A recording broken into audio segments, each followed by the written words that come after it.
जय जय श्री सीताराम।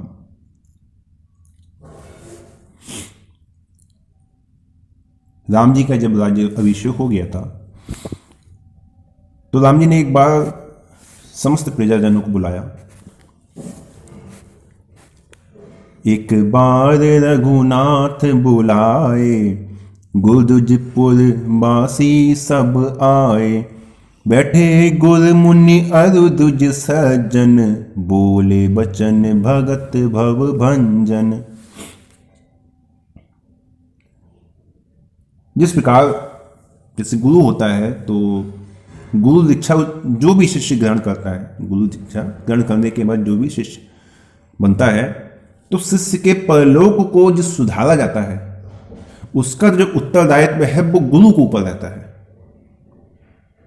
यदि शिष्य की दुर्गति हो जाए तो उसके लिए उत्तरदायी गुरु होता है, यदि शिष्य की दुर्गति हो जाती है तो। उसी प्रकार राजा है, राजा पर भी प्रजा के लोक और परलोक दोनों की जिम्मेदारी होती है। वो यदि प्रजा से कोई अपराध बनता है तो प्रजा को दंड देकर प्रजा को सन्मार्ग पे भी चलाता है ना। अब अयोध्या में क्या है, लौकिक जितने सुख हैं वो सब अयोध्या में है।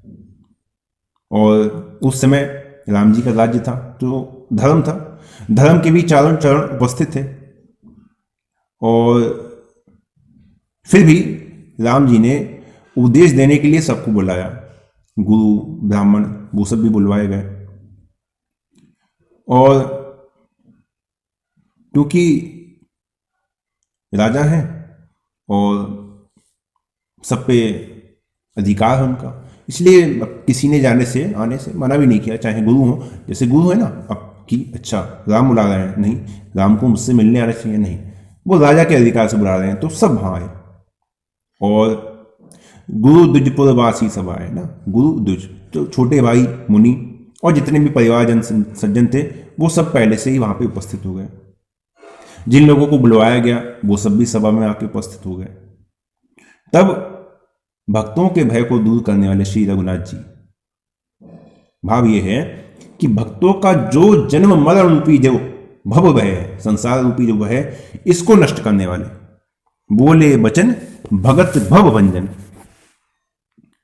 सुनहु सकल पुर जन मम बाणी, कहो न कछु ममता उर आनी। नहीं अनीत नहीं कछु प्रभुताई, सुनहु करहु जो तुम ही सुहाई। सबको संबोधित करते हुए कह रहे हैं कि सुनहु सकल पूजन मम वाणी, जो मेरे पूजन है, पूजन अर्थात अयोध्या, अयोध्या के जो वासी हैं वो मेरी इस वाणी को सुनिए।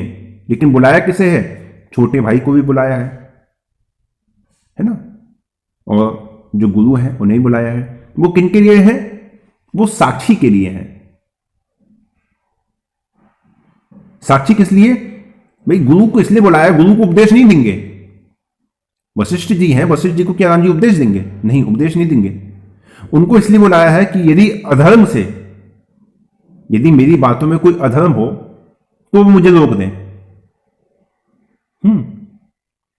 और अपनी वाणी से यहां उपदेश के लिए नहीं कहते हैं।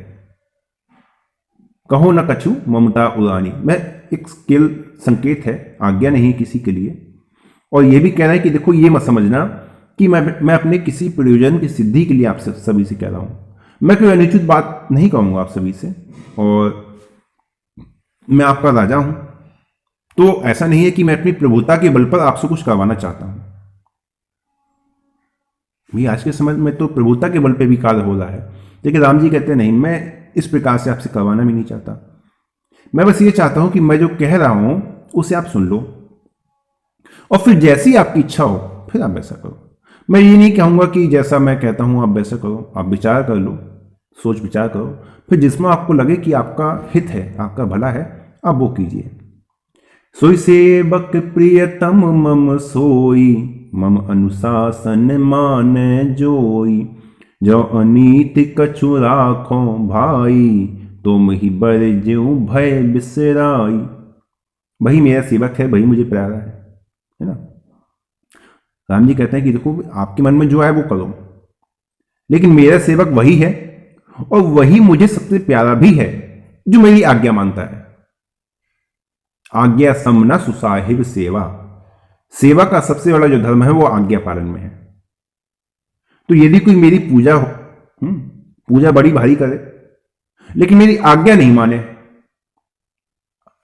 मतलब स्पष्ट क्या कहा कि दिन रात कोई राम जी के पूजा में लगा हुआ है, राम जी के, जैसे कि आज के समय में देखिए राम जी के जितने तीर्थ स्थल हैं या मंदिरों में जहां पे राम जी का विग्रह स्थापित है, अब राम जी की सेवा चल रही है ना, खूब बढ़िया से अगरबत्ती धूपबत्ती आरती सब जगह हो रही है। जो मुख्य मुख्य धाम है सनातन धर्म के, वहां पे भी मंदिरों में जहां जहां राम जी की स्थापना की गई है बड़े विधि विधान से पूजा सब होती है। वही राम जी कह रहे हैं कि कोई मेरी पूजा तो बड़ी भारी करे, बड़े ही सुव्यवस्थित तरीके से, लेकिन मेरी आज्ञा नहीं माने। सुन मन धर सब तजी भज मोही, जो मेरी आज्ञा है मेरी उस आज्ञा का पालन ना करे तो भाई ना तो वो मेरा सेवक है, ना वो मेरा प्रियतम है, ना वो मुझे प्रिय है, ना वो मुझे प्रिय है। ये भगवान के वचन है। अब कोई कहे नहीं ग्रंथों में तो ऐसा नहीं लिखा, वेद में तो ऐसा नहीं लिखा, शास्त्रों में ऐसा नहीं लिखा, ना लिखा हो कोई बात नहीं, भगवान की वाणी सर्वोपरि है।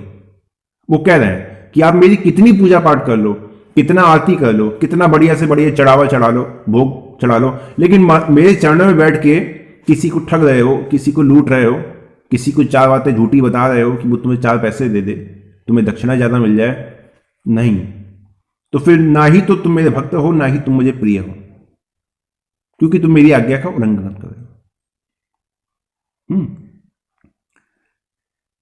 तो कुछ अपनी आज्ञा का पालन करने वाला सबको अच्छा लगता है ना। भगवान ये भी कहते हैं कि मेरी बातों में यदि किसी को कोई बात अनुचित लगती है, किसी को लगता है कि कुछ गलत है, तो वो निर्भय होकर मुझे बोल सकता है, मैं बुरा नहीं मानूंगा। ये न डरे, ये भय ना करे कि राजा की बात है हम कैसे काटें, नहीं।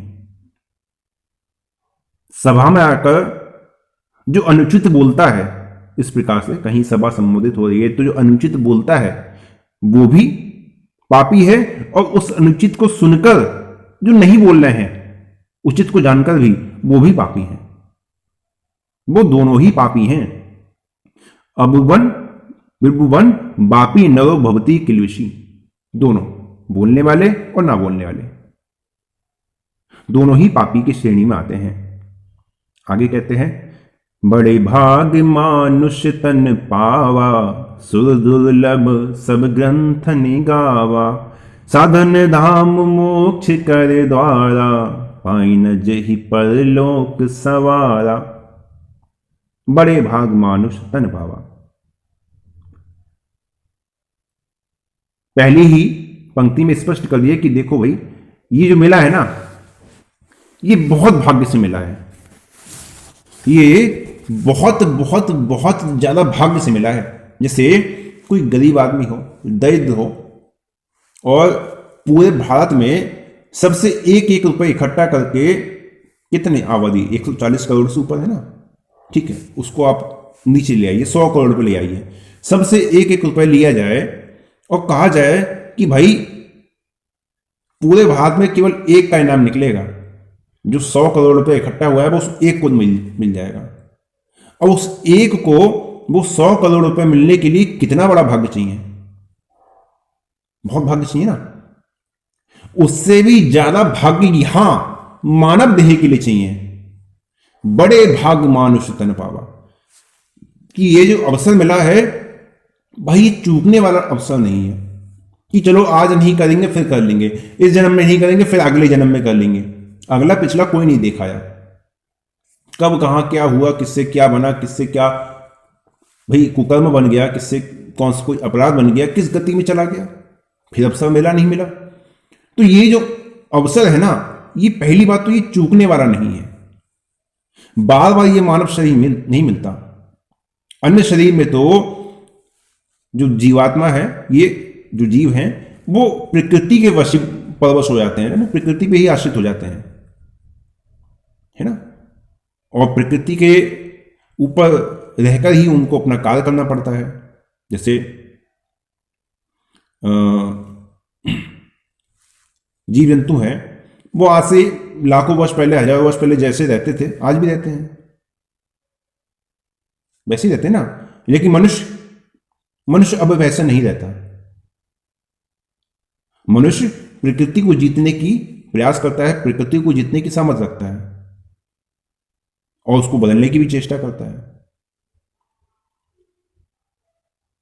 तो सुर दुर्लभ सब ग्रंथ निकावा। तो भी कुछ तो विशेष बात है ना मानव शरीर में। मानव शरीर में कुछ तो विशेष बात है कि जो भाई जीव जंतु, जो जानवर नहीं कर सकते, वो तुम कर सकते हो ना। तो देवता लोग इसको चाहते हैं।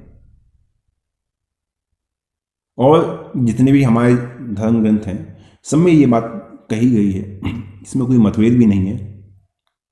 सुदुर्लभ इसलिए भी कहते हैं कि देवताओं का जो शरीर है, वो शरीर क्या है कि उनके जो भोग हैं वो दिव्य हैं, और जो पुण्य उन्होंने किए थे जब कभी वो मनुष्य थे, देवता भी कभी मनुष्य थे, और मनुष्य जन्म में होकर उन्होंने इतना पुण्य किया कि उनको कहा भाई ऐसा है, स्वर्ग में क्या बार बार आना जाना करोगे, ला तुमको स्वर्ग में ही एक कमरा अलॉट करवा देते हैं, तुम्हारे नाम पे एक कमरा बुक कर देते हैं, तुम्हारा अपना हिसाब किताब, तुम यहीं रहो, तुम्हारे पुण्य बहुत हो गए हैं। अब दिव्य शरीर हो गया, पुण्य बहुत हो गए, लेकिन क्या है, अब भोग है, भोग हर प्रकार का भोग, दिव्य से दिव्य भोग। अब क्या हो रहा है, जब दिव्य भोग मिल रहे हैं तो उनके जो पुण्य है वो क्षीण होते जा रहे हैं, और नया पुण्य वो देव योनि में कमाया नहीं जा सकता। देवता कोई पुण्य थोड़ी कमा सकते हैं, केवल मनुष्य देह से ही पुण्य की कमाई हो सकती है, पुण्य की प्राप्ति हो सकती है। इसलिए क्या है, इसलिए साधन धाम है। इसी देह से जो ब्रह्म की कोई जिज्ञासा रखने वाला है, ब्रह्म को जानने की इच्छा रखता है, मोक्ष की इच्छा रखता है, वो सब संभव है। इसीलिए इसे मोक्ष का द्वार कहा गया है ना।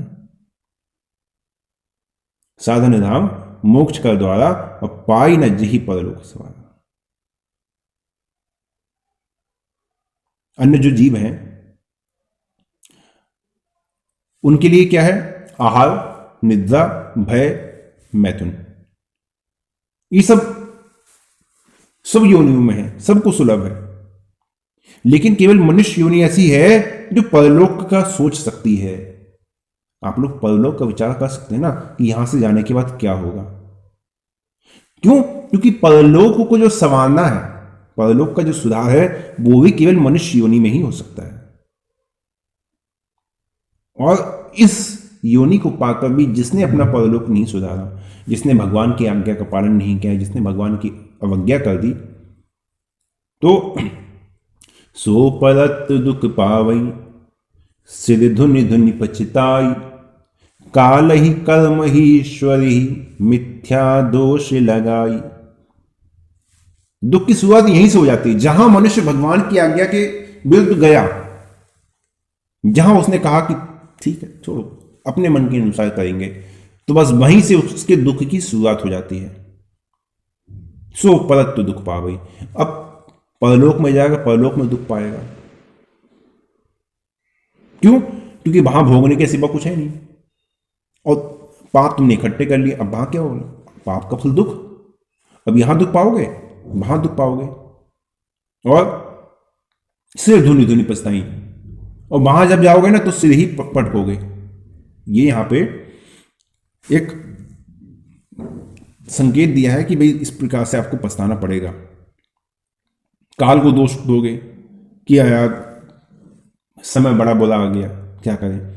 भाग्य को मनुष्य दोष देता है, अरे मेरा भाग्य तो बड़ा खोटा था, क्या करता, मेरा भाग्य ही ऐसा था, अरे मैं तो भजन ही नहीं कर पाया, अरे मुझे समय नहीं मिल पाया, अरे मेरा बिजनेस बहुत था, मैं क्या करता, अपना बिजनेस खराब कर लेता, कितना नुकसान हो जाता है, लाखों रुपए का नुकसान हो जाता, समय नहीं मिला, क्या करें।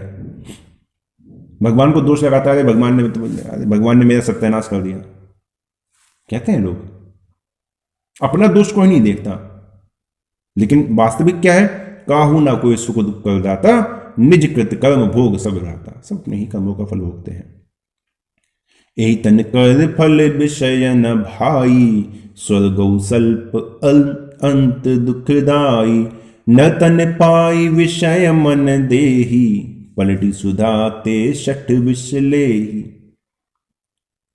देखो भाई, यही तन कर फल विषय न पाई, इस शरीर का जो फल है ना, फल अर्थात इस शरीर को धारण करने का जो उद्देश्य है वो विषय भोग नहीं है, वो विषयों को भोगना नहीं है। स्वर्ग स्वल्प, क्योंकि विषय भोगने के लिए यदि आप स्वर्ग में भी चले जाओगे तो स्वर्ग भी थोड़े दिन के लिए ही है। अंत दुखदाई, अंत में फिर दुख होगा। और जो मानव शरीर प्राप्त करके जो विषयों में मन दे रहे हैं वो तो सट है, वो तो अमृत के बदले में विष खरीद रहे हैं, है ना।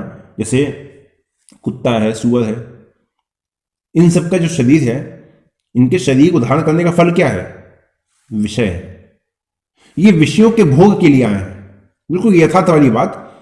कुत्ता है, सुअर है ना, और शेर है, बाघ है, चीता है, ये सब क्या है? ये सब विषयों के भोग के लिए आए हैं, इनको भोगना है। क्योंकि उनकी जो पहुंच है ना वो विषयानंद तक ही है, वो केवल विषयों के आनंद तक ही पहुंच सकते हैं, इससे ऊपर उनकी पहुंच नहीं है। लेकिन क्या मनुष्य की पहुंच भी इतनी है? नहीं नहीं, यही तन कर फल विषय न भाई, ये विषयानंद इसका उद्देश्य नहीं है। मानव शरीर का फल विषय नहीं है, क्योंकि इसकी पहुंच ब्रह्मानंद तक है। ये ब्रह्म को जानता है कि हां हम कुछ हैं, इसकी पहुंच ब्रह्मानंद तक हो सकती है। स्वर्ग में ठीक है बहुत दिव्य भोग है, लेकिन वो भी टिकाऊ नहीं है। मानव शरीर के जो क्यों है पुण्य का है, वो भोगी तो है। आपने पुण्य किए, स्वर्ग मिल गया, और क्या है? कुछ है नहीं। जैसे आपने बहुत बढ़िया आपने खेती करी और खेती से बढ़िया आपके अन्न पैदा हुआ, आपने अपने घर में रख लिया और अब उस अन्न का उपयोग कर रहे हैं, तो क्या होगा? वो धीरे धीरे क्षीण होता जाएगा। उसी प्रकार जो आपने पुण्य इकट्ठा किया है, जब स्वर्ग में चले जाएंगे, विषय भोग भोगेंगे, तो वो धीरे धीरे क्षीण हो जाएगा। और जहां आपका पुण्य क्षीण हुआ, वहां जिस स्वर्ग में आपकी रोज आवभगत हो रही है, अरे आइए भैया, आइए बैठिए, हाँ बताइए क्या पियेंगे, है ना। 4-5 अप्सराएं आके बैठ गई, है ना, नृत्य गान करने लगी, बढ़िया मखमली बिस्तर है, हर प्रकार की सुख सुविधा है, कोई समस्या ही नहीं है, सब बड़े। अब टाइम देख रहे हैं, देवता लोग टाइम देख रहे हैं, अच्छा कितना हो गया, अच्छा कब तक है ये, हाँ ठीक है, अगले 1 घंटे का पुण्य और है, ठीक है कोई बात नहीं, भोगने दो। 1 घंटे तक सबने बढ़िया और व्यवहार किया, और जहां पुण्य 1 घंटे बाद जहां पुण्य खत्म हुए, लात मार के, धक्का मार के फेंक दिए गए, वहां से निकलो यहां से, अब तुम्हारी यहां जरूरत नहीं है, जाओ, जो तुम्हारे भोग थे पूरे हो गए, जाओ, पुण्य पी जनानम पुण्य मरणम, धक्का देखिए निकाल दिए जाओगे, तुरंत वहां से गिरा दिए जाओगे। क्यों? क्योंकि स्वर्ग स्वल्प अंत दुखदाई, उसका जो सुख है ना वो भी अल्प है, और अंत में दुख ही देने वाला है। दुख ही देने वाला है। अब शरीर को तो आदत पड़ गई ऐशो आराम की, जो सुख शरीर मिला था, ऐशो आराम से भोग रहे थे, अब क्या कहना, अरे अब मिला नहीं। भाई स्वर्ग तो, सुख तो वही है जो टिकाऊ है, जो टिकने वाला है ना। तो विषय में लगकर मनुष्य शरीर को खो देना, ये भारी मूर्खता है, बहुत भारी मूर्खता है। ताहि कभू भल कहे न कोई, गुंजा ग्रह परस मणि कोई। ये शरीर, मानव शरीर पारस पत्थर के समान है। जैसे कोई पारस पत्थर है, वो लोहे को सोना बना देता है, उसी भांति ये मानव शरीर पाकर जो जीवात्मा है, ये परमात्मा हो सकता है। जीवात्मा परमात्मा हो सकता है। सोई जानई जही देह जनाई, और जानत तुम ही हो जाई। परमात्मा को जान लेगा, परमात्मा का स्वरूप हो जाएगा। भाई गंगा जल है, गंगा जल आपने 1 गिलास निकाल लिया, अपने घर ले गए, अलग हो गया ना, अलग हो गया ना। लेकिन वही गंगा जल अपने मूल स्वरूप में विलीन हो जाए, तो उस गंगा जल में और जो गंगा जी बह रही, उनमें कोई अंतर रह जाएगा? एक हो जाएंगे, एक हो जाएंगे ना, दोनों में कोई अंतर नहीं रहेगा। फिर आपसे कहा जाए कि आपने जो 1 गिलास निकाला था, और जो आपने एक गिलास डाला वही ये गिलास दोबारा से निकालो, निकाल सकते हो क्या? नहीं निकाल सकते। क्यों? अब वो उसमें पूर्णतः विलीन हो गया। मैं ही तुम हो और तुम ही मैं हूं, जानत तो तुम ही हो जाई। तो ये मानव शरीर है जिसको पाकर जीवात्मा परमात्मा हो सकता है। लेकिन है क्या? गुंजा ग्रह परसमणि कोई पास मणि को खोकर गुंजा प्राप्त कर ले। गुंची, गुंची क्या है? देखने में बड़ी सुंदर होती है ना? लेकिन होती क्या है? विष, विष रहता है इसमें। इसी प्रकार जो विषय भोग है ना, विषय भोग बड़े सुंदर लगते हैं, अरे बड़ा आनंद आ रहा है, लेकिन है कैसे? विष की तरह है, नष्ट करने वाले हैं। अब किसी ने अमृत को फेंक दिया और विष को स्वीकार कर लिया तो समझदार है क्या? नहीं है ना। फिर ऐसा तो फिर तो वही है कि पास पत्थर तो आपके पास था, लेकिन आपने उसको पत्थर ही समझा, आपने उसके गुण को नहीं पहचाना, आपने उसको गुण को नहीं पहचाना।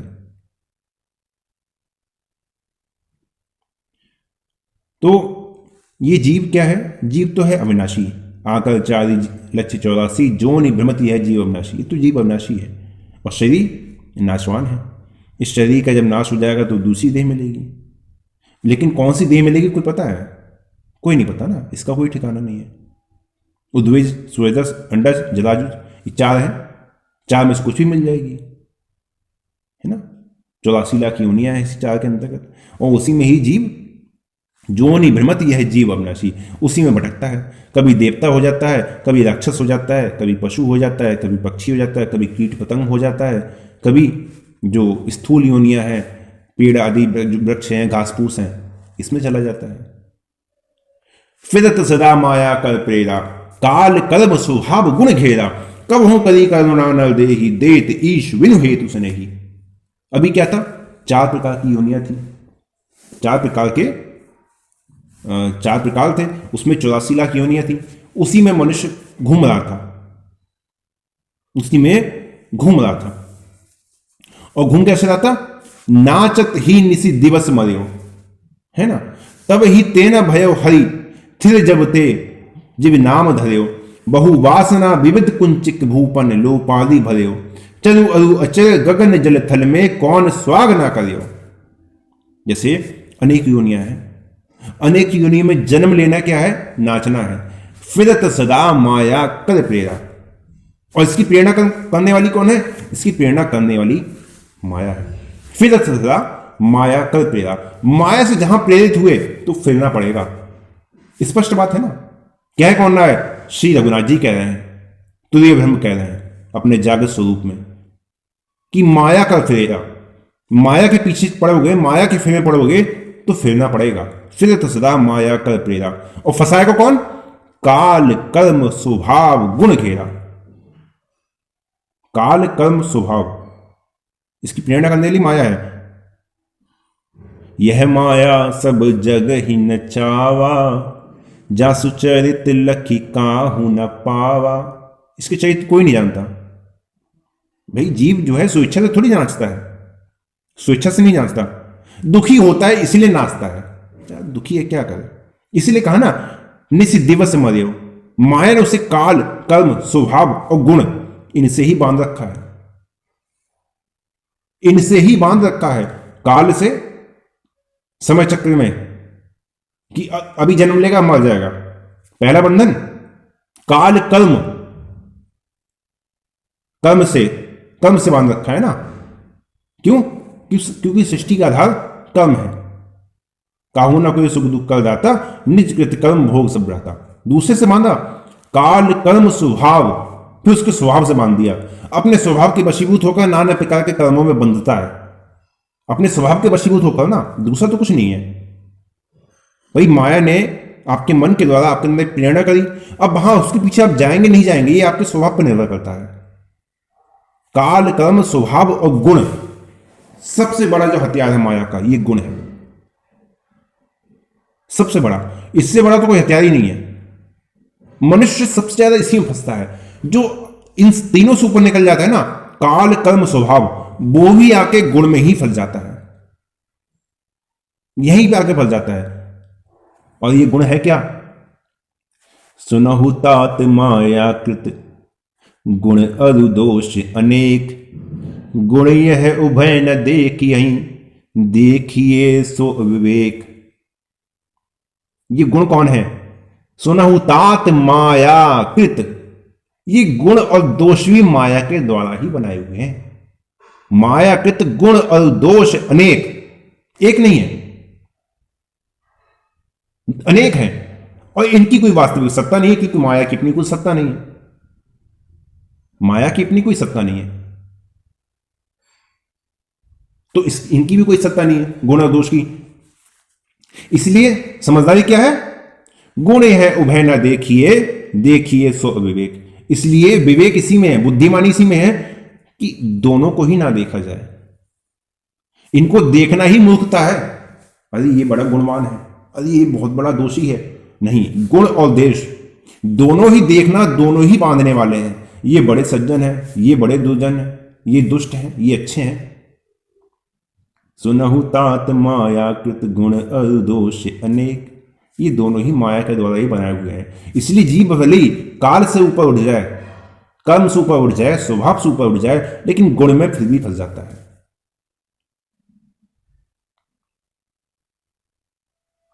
कबहु करी करुणा नर देही, देत ईश बिनु हेतु स्नेही।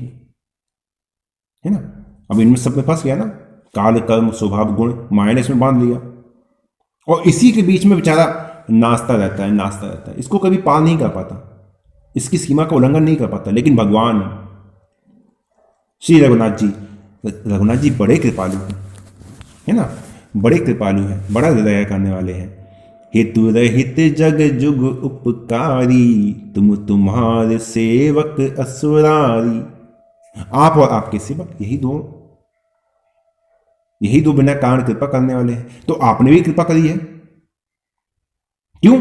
क्योंकि हम भाई अन्य योनियों में भी तो थे, हम पशु भी थे, पक्षी भी थे, कीट थे, इन सब तो देह से में थे। तो अब उन देहों में तो हमसे कोई ऐसा कर्म बन नहीं सकता जिससे हमें मानव शरीर मिल जाए, है ना? भाई मान लीजिए मैं पिछले जन्म में सिंह था, है ना? अब सिंह में मैंने क्या किया? निरीह जीवों की हत्या करी, उनका भक्षण किया। अब ऐसा तो कोई मैंने कर्म नहीं किया कोई मुझे मानव शरीर मिले, लेकिन फिर मिला ना। क्यों मिला? कब हूं करी करुणा निर्दयी, भगवान ने कृपा करी तब मिला। वो ही कृपा करके मनुष्य शरीर देते हैं। ये देखकर कि बहुत दुखी है, बहुत दिन हो गए इसके दुख उठाते हुए, कितने दिन से कष्ट उठा रहा है, इसे एक अवसर देना चाहिए जिससे ये ऊपर उठ सके, जिससे ये ऊपर उठ सके। तो पहले भगवान ने कृपा करी, फिर मानव शरीर मिला। नर तन भव बारिधि कहूं बेरो, सन्मुख मरुत अनुग्रह मेरो, कर्णधार सद्गुरु दृढ़ नावा, दुर्लभ साज सुलभ करि पावा। ये मानव शरीर है ना, इस संसार से पार जाने के लिए यही बेड़ा है ना? ये जो प्रधान मानव शरीर है, तो ये तो भगवान की कृपा से मिल गया, है ना? सन्मुख मरुत अनुग्रह मेरो। अब भगवान की जो कृपा है, ये अनुकूल वायु हो जाए, और उस नाव को जो चलाने वाले हैं, जो कर्णधार है, जो नाव के केवट हैं, वो कौन है? सदगुरु हैं। और दुर्लभ साज सुलभ करि पावा। ऐसे प्रकार जो सब दुर्लभ संयोग है ना, ये भगवान की कृपा से अनायास भी प्राप्त हो जाते हैं। क्या नहीं मिला आपको? आपको मानव शरीर में नहीं मिला क्या? आपको नाम नहीं मिला क्या? आपको नाम की महिमा का बोध नहीं करवाया गया? आपको नाम की महिमा समझाई नहीं गई? आपको माया से बाहर निकालने के लिए बताया नहीं गया? या आपको किसी का सत्संग नहीं मिला? या आपको रामचरितमानस नहीं मिली? क्या नहीं मिला आपको? सब कुछ मिला ना। सारी अनुकूल परिस्थितियां मिली आपको, सब कुछ समझाया गया, सब कुछ बताया गया। राम जी ने कहीं ना कहीं किसी ने स्वरूप से आके आपको बताया ना, समझाया ना। अब इतना होने के बाद भी यही स्थिति बनी रहती है, तो क्या जो न तरे भव सागर, नर समाज अस पाई। सो कृतनिंदक मंद गति, आत्महान गति जाई। अब ये सब अनुकूल परिस्थितियां मिलने के बाद भी, मानव शरीर मिलने के बाद भी, यदि अब भी आपने भगवान की आज्ञा के अनुसार नहीं चले, भगवान की आज्ञा में रहकर नहीं चले, और भगवान ने ये मानव शरीर दिया है, जिस कारण से दिया है उस कारण को आपने प्राप्त नहीं किया, इतना होने के बाद भी, है ना, कि भगवान ने इतना कृपा करी, सब कुछ करा ना, और इतना बड़ा जो सुअवसर था जो भगवान ने दिया, उससे आप चूक गए, तो आत्महान गति जाई। तो आत्महत्या करने वाले की जो गति है वो आपको मिलेगी। आत्महत्या करने वाले की दो गति कही गई है, कुत्ता और सुअर, शुकर और कुकुर, ये दो गति आत्महत्या करने वाले की कही गई हैं। इन दो गतियों में आपको जाना ही पड़ेगा, इन दो गति में तो आपको जाना ही पड़ेगा, क्योंकि सब कुछ अनुकूल परिस्थितियां देने के बाद भी भगवान ने सब प्रकार से आपको अपने अनुकूल बनाया, सब प्रकार से आप पे कृपा करी, मानव शरीर दिया, है ना, इतना बड़ा सुअवसर दिया, उसके बाद भी यदि आप चूक गए तो आत्महान गति जाइए। तो भाई इन दो गतियों में जाने के लिए बिल्कुल तैयार रहना, कोई बचाने वाला नहीं है, क्योंकि ये भगवान की वाणी है, और भगवान की वाणी आप जानते हैं, भगवान की वाणी असत्य नहीं हो सकती।